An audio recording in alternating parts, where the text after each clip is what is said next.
Olá, meus amigos, olá, minhas amigas do Legislação Integrada. Aqui quem fala é o professor Bruno Valente. Nossa conversa de hoje é sobre o informativo de número 845 do STJ. Antes de começar aquele convite, se inscreve no nosso canal, seja no Spotify, Deezer, Apple Podcasts, Google Podcasts ou no YouTube, e ativa o sininho para ficar sabendo sempre que tiver conteúdo novo. Nos segue também no Instagram, @legislação_integrada, onde todo dia tem novidade.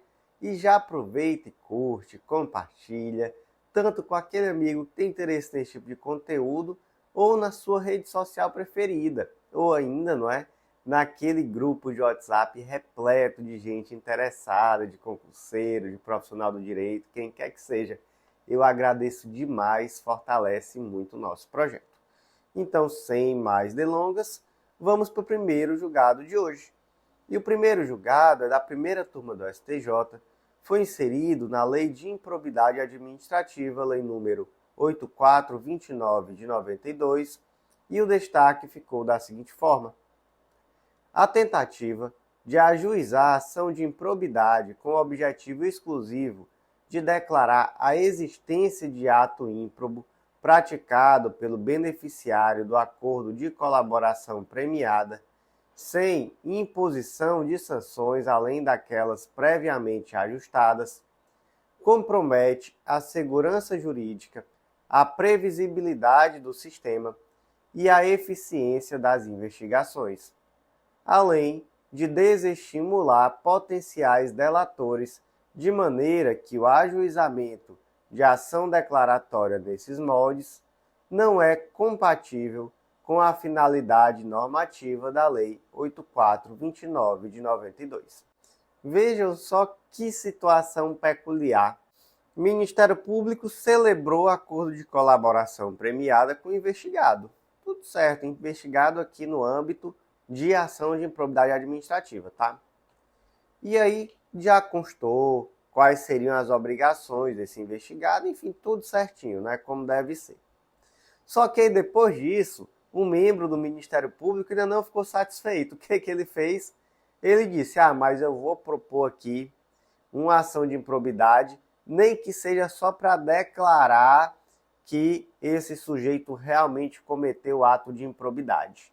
Vai ser aplicada alguma sanção? Não vai não, não tem como ser aplicada, até porque já foi celebrado um acordo de colaboração premiada que já prevê quais serão as obrigações desse investigado, mas seria uma ação meramente declaratória. E aí, isso é possível? Mas vamos começar do começo, né? Colaboração premiada em ato de improbidade, isso é possível? É, gente. Isso já era possível até mesmo antes da Lei 13.964 de 2019. Olha só, a redação original da Lei 8429 de 92 dizia que era vedada a transação, acordo ou a conciliação nas ações de improbidade. Mas a Lei 13.964 de 2019, que é o tal do pacote anticrime, né? Ela alterou o texto para dizer que as ações de improbidade, elas admitem a celebração de acordo de não persecução penal, nos termos, não é, da lei. E aí nós temos, então, agora uma autorização específica para tanto. Mas acontece que mesmo antes do pacote anticrime, já existia entendimento no sentido dessa possibilidade aplicando, não é, o restante da legislação vigente. Então aplicava-se ali a Lei 12.850 de 2013 para possibilitar essa colaboração premiada mesmo no âmbito da ação de improbidade administrativa. Pronto, então superou, né? Superando esse debate, já temos que é possível sim a colaboração premiada no âmbito da ação de improbidade.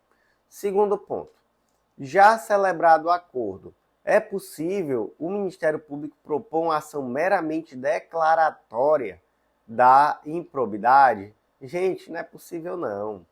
Para que serve uma ação de improbidade? Ela serve para aplicar uma das sanções que está prevista lá na lei. Então ela serve para isso. O objetivo é aplicar uma das sanções, é verificar se ocorreu algum dos atos de improbidade e aplicar a sanção. Uma ação meramente declaratória não serve para nada. E serve, sabe para que serve? Serve para esvaziar a finalidade da norma que permite a colaboração premiada. Por quê? Porque você acaba atentando até mesmo contra a boa-fé, em face daquele agente que aceitou o acordo de colaboração premiada e que tem uma justa expectativa que esse acordo vai justamente servir para ele não responder em uma ação de improbidade. É o que faz o Ministério Público? Vai lá e propõe essa ação de improbidade só para declarar. Não, quero que ele seja condenado a nada, até porque não é mal, quero só que declare. Não faz o mínimo sentido, né? Então há um esvaziamento do objetivo, né? Há uma violação da própria boa-fé contratual e, além disso, há um desestímulo à celebração do acordo de colaboração premiada. Portanto, não é possível, tá? Como é que ficou, então, o destaque? A tentativa de ajuizar a ação de improbidade com o objetivo exclusivo de declarar a existência de ato ímprobo praticado pelo beneficiário do acordo de colaboração premiada, sem imposição de sanções, além daquelas previamente ajustadas, compromete a segurança jurídica, a previsibilidade do sistema e a eficiência das investigações, além de desestimular potenciais delatores, de maneira que o ajuizamento de ação declaratória nesses moldes não é compatível com a finalidade normativa da Lei 8429 de 92. E o próximo julgado continua aqui no âmbito da Lei de Improbidade Administrativa, também foi inserido na Lei 8429 de 92, e o destaque ficou da seguinte forma: a conversão da ação de improbidade administrativa em ação civil pública, prevista no artigo 19, parágrafo 16 da Lei 8429 de 92, deve ocorrer no primeiro grau de jurisdição, antes da sentença, conforme interpretação teleológica e sistemática do dispositivo, com competência atribuída ao magistrado de primeira instância e decisão de conversão sujeita ao recurso de agravo de instrumento, conforme previsto no parágrafo 17 do mesmo artigo. Como é que funciona isso, hein?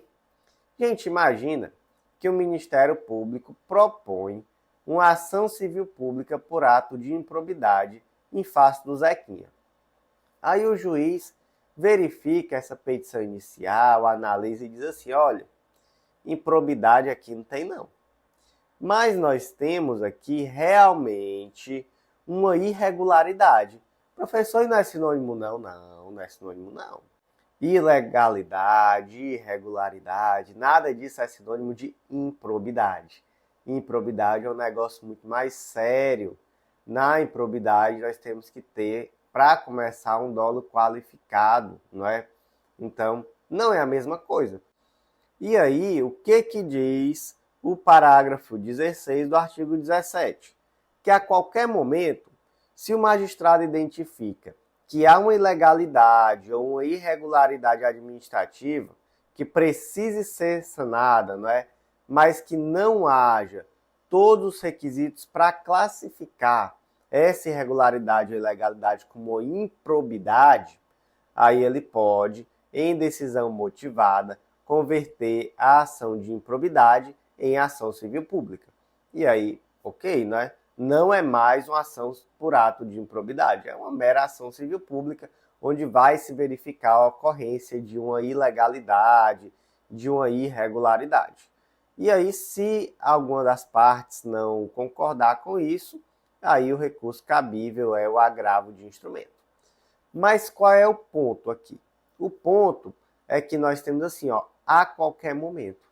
Mas a qualquer momento é muito tempo, né? A qualquer momento quando? É a qualquer momento mesmo? Gente, para fazer sentido isso aqui, tem que ser no primeiro grau de jurisdição. Sabe por quê? Porque essa conversão modifica o pedido e a causa de pedido da lide. Então você tem que oportunizar que aquela pessoa que está sendo acusada se defenda daquilo que está sendo capitulado. E aí é muito bonito, você simplesmente julga conforme uma ação de improbidade, a pessoa se defende de um ato de improbidade, aí quando chega lá no segundo grau, aí o desembargador diz assim, não é improbidade não, mas você vai ser condenado, mesmo que não seja por improbidade, mas vai ser por um ato lesivo, né? Vamos converter isso aqui numa ação civil pública. Aí você se insurge e diz, mas seu moço, eu não me defendi disso, eu não tive a oportunidade de me defender nesses termos que você está me julgando aqui no segundo grau. E agora não tem nem como instruir, não tem nem o que fazer, porque você está pegando um processo que já está em segundo grau de jurisdição e modificando o pedido e a causa de pedir a revelia minha. Isso faz sentido? Não, né? Então, olha só, a qualquer momento, não é a qualquer momento, não é nem arbítrio, é a qualquer momento em primeiro grau, tá? Essa é a posição do STJ acerca da interpretação desse dispositivo, não é? Por quê? Porque realmente há uma mudança do pedido e da causa de pedir e é necessário que se permita que a pessoa se defenda daquilo que está sendo capitulado, não é? Então, gente, como é que ficou aqui o destaque do julgado? A conversão de ação de improbidade administrativa em ação civil pública prevista no artigo 17, parágrafo 16 da Lei 8.429 de 92, deve ocorrer no primeiro grau de jurisdição, antes da sentença, conforme interpretação teleológica e sistemática do dispositivo, com competência atribuída ao magistrado de primeira instância e decisão de conversão sujeita ao recurso de agravo de instrumento, conforme previsto no parágrafo 17 do mesmo artigo. Gente, só o último comentário que acabou me escapando, né? A previsão do recurso cabível também diz muito, né?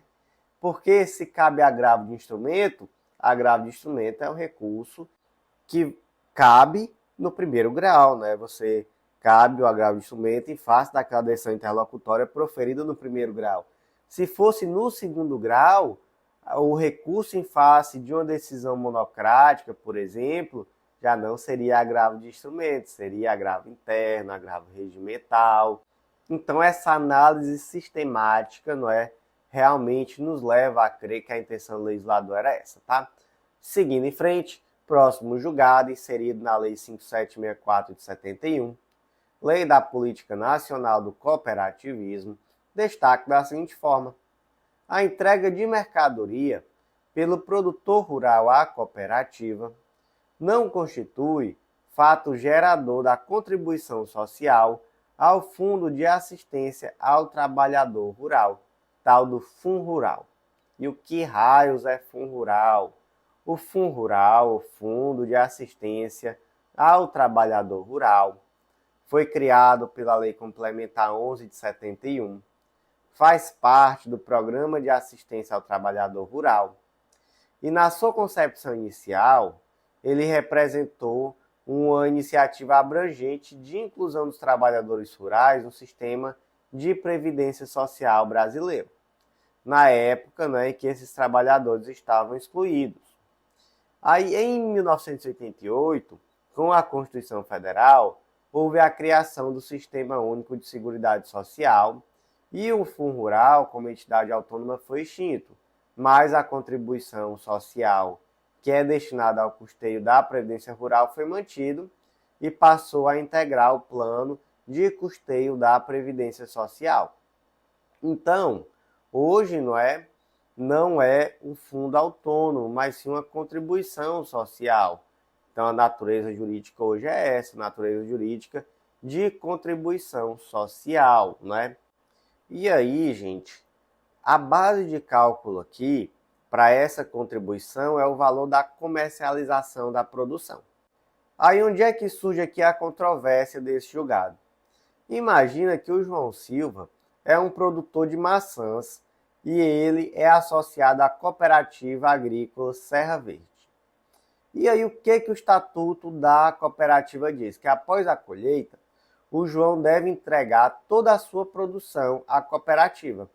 E aí, a cooperativa vai fazer classificação, embalagem, armazenamento e posterior comercialização da fruta. Isso é muito comum, não é, gente? Essas cooperativas agrícolas, elas recebem a produção dos agricultores e ela vai se responsabilizar por fazer o comércio. E aí, posteriormente, ela distribui a esses agricultores, a esses produtores, enfim, a receita, não é, decorrente dessa comercialização. E aí, qual foi a tese aqui do fisco? Foi a de que essa entrega dessa mercadoria à cooperativa já era comercialização da produção e por isso gera fato gerador do Fundo Rural. Aí eu pergunto, isso faz sentido? Isso não faz sentido nenhum na cabeça de ninguém, né? Só mesmo na cabeça de quem está querendo arrumar motivo para arrecadar. Por quê que isso não faz sentido? Porque não é uma comercialização, gente. Isso é um ato cooperativo interno, não é?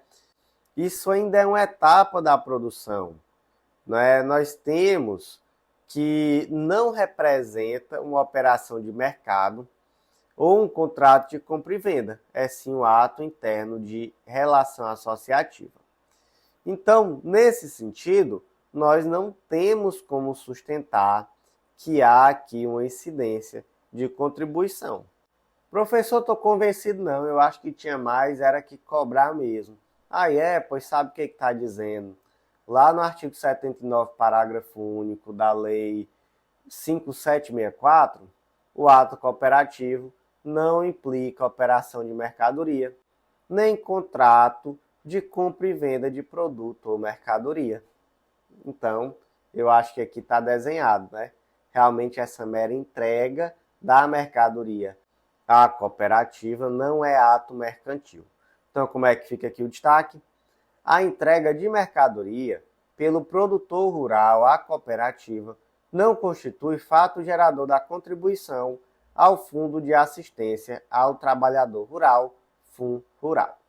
Seguindo em frente, próximo julgado de hoje é da segunda turma do STJ, iniciando agora, né, o julgado da segunda turma, e foi inserido na Lei 8.112 de 90, destaque da seguinte forma: o prazo prescricional da ação de improbidade, em caso de atos correspondentes a crimes cometidos por magistrados estaduais, é regulado pela Lei 8.112 de 90, ante o silêncio da Lei Orgânica da Magistratura Nacional, LOMAN, sendo o termo inicial desse prazo a data da ciência do ato pela autoridade com a atribuição para instaurar o processo administrativo disciplinar.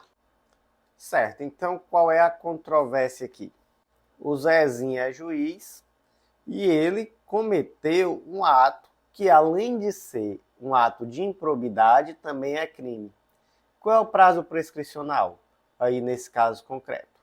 Aí, gente, o que nós temos? Nós temos que a LOMAN, né, a Lei Orgânica da Magistratura, não traz prazos de prescrição para a ação de improbidade. Então, qual vai ser a legislação aplicada? Vai ser a mesma legislação aplicada aos servidores públicos em geral. E nesse caso concreto, né, que a infração disciplinar ela também é crime, aí o que se aplica é o 142, parágrafo 2º da Lei 8.112 de 90. Os prazos de prescrição previstos na lei penal aplicam-se às infrações disciplinares capituladas também como crime. Então a solução aqui é essa, não é? Vai ser aplicado o mesmo prazo prescricional que seria aplicado aos servidores em geral, e como o ato praticado também é um crime, o prazo prescricional é o mesmo, não é, da prescrição também do crime. E o termo inicial? Gente, aí aqui o 142, parágrafo 1º da Lei 8.112 diz que o prazo de prescrição começa a correr da data em que o fato se tornou conhecido. Mas se tornou conhecido por quem? Né? Essa é a grande questão, né? Se tornou conhecido é algo muito vago. E aí, como é que o STJ interpreta esse dispositivo? É a data em que aquela pessoa, né, aquela autoridade que tem atribuição para instaurar o processo administrativo disciplinar tomou conhecimento desse fato. Então, veja só, aquela autoridade que tem atribuição para instaurar o processo administrativo disciplinar ficou sabendo do fato, aí inicia o prazo prescricional. Como é então que ficou aqui esse destaque? O prazo prescricional da ação de improbidade, em casos de atos correspondentes a crimes cometidos por magistrados estaduais, é regulado pela Lei 8.112 de 90, ante o silêncio da Lei Orgânica da Magistratura Nacional, LOMAN, sendo o termo inicial desse prazo a ciência do ato pela autoridade com a atribuição para instaurar o processo administrativo disciplinar. Antes de seguir em frente, eu vou fazer aquele convite de sempre que você já está acostumado a ouvir. Acesse legislaçãointegrada.com.br e vem conhecer nosso Clube da Lei, o clube de membros que dá acesso a todos os nossos materiais e a mais de 100 planos de leitura. Você vai se surpreender de perceber que é um material muito completo, super atualizado, gente, semanalmente, por esses mesmos informativos que eu comento aqui em formato de áudio. E com única assinatura que tem um valor super acessível, você tem acesso aos planos de estudo de várias carreiras e de vários editais específicos, inclusive dos novos editais que são inseridos na vigência da sua assinatura. Então só tem vantagem, vem fazer parte do nosso Clube da Lei. Com certeza vai ser um baita diferencial nos teus estudos. Além disso, né, aquele último convite muito especial, vem conhecer a editora integrada, vem publicar com a gente. Você vai ver que é mais fácil do que você imagina e vai ser um super diferencial também na sua prova de títulos. Então, voltando aqui para o nosso informativo, vamos para o próximo julgado, ainda continuando aqui na segunda turma do STJ. Foi inserido na Constituição Federal e o destaque ficou da seguinte forma. Na desapropriação fundada, no artigo 84 da Constituição Federal, a legislação que entra em vigor no curso do processo judicial, após a emissão provisória na posse, modifica a taxa de juros compensatórios no período em que esteja vigente. Esse destaque aqui, gente, foi reescrito pela gente, tá? Porque o destaque original do STJ era um negócio feio da molesta. E aí não adiantava de nada eu ler que ninguém ia entender, era nada. Era capaz até de vocês pularem para ouvir qualquer outra coisa, talvez uma música ou outro podcast aí da preferência de vocês. Então, reescrevemos, né, para que ficasse mais acessível e mais compreensível, até porque a finalidade do destaque do julgado é passar uma ideia. Mas, basicamente, nós estamos aqui em um contexto de desapropriação para a reforma agrária, né, que está previsto no artigo 84 da Constituição Federal. E só para listar aqui, de uma forma bem superficial, as características dessa desapropriação, ela requer uma prévia e justa indenização em títulos da dívida agrária.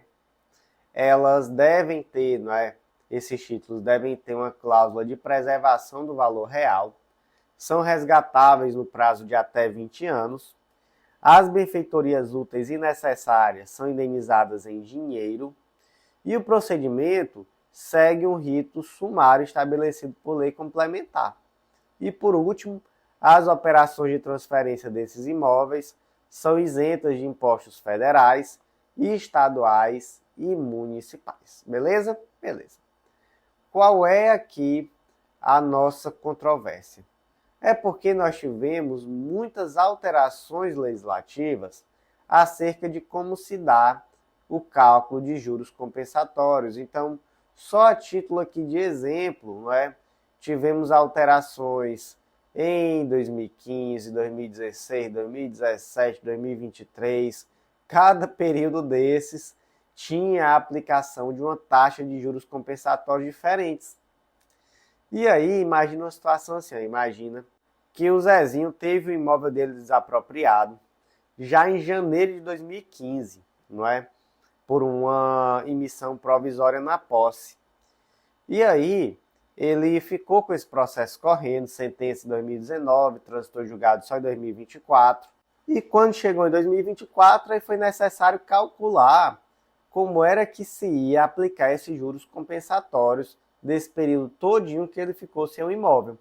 E aí, qual é o problema? É que nós já vimos que foram várias alterações, né? Cada período desses teve uma taxa diferente. Então, por exemplo, março de 2015 a dezembro de 2015 foi uma, aí dezembro de 2015 a maio de 2016 foi outra, e por aí foi, né? Tivemos várias situações aqui diversas. Aí pergunta aqui, como é que se calcula então? Vai ser a última taxa? Vai ser a taxa que estava vigente na data da sentença? Vai ser a taxa que estava vigente no dia do trânsito julgado? Vai ser a taxa no dia da desapropriação? Não, gente, nenhuma dessas soluções. Vai ser assim, ó. Para cada período, você vai aplicar a taxa que estava vigente naquele período. Pronto. Então, março de 2015 a dezembro de 2015 é uma taxa. Dezembro de 2015 a maio de 2016 é outra.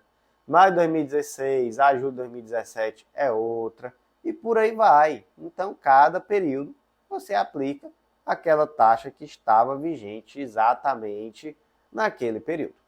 Então, como é que ficou aqui esse destaque simplificado do julgado? Na desapropriação fundada no artigo 84 da Constituição Federal, a legislação que entra em vigor no curso do processo judicial após a emissão provisória na posse modifica a taxa de juros compensatórios no período em que esteja vigente. E, gente, não temos tempo para mais nada, já estamos com quase meia hora. Então, eu já vou finalizar essa parte 1 e voltamos já já com a parte 2 desse informativo 845 do STJ, ainda nos julgados da segunda turma. Então, eu aguardo você lá. Pode tomar uma águazinha, um café, mas coisa rápida, tá? Volte logo que eu lhe aguardo. Até lá!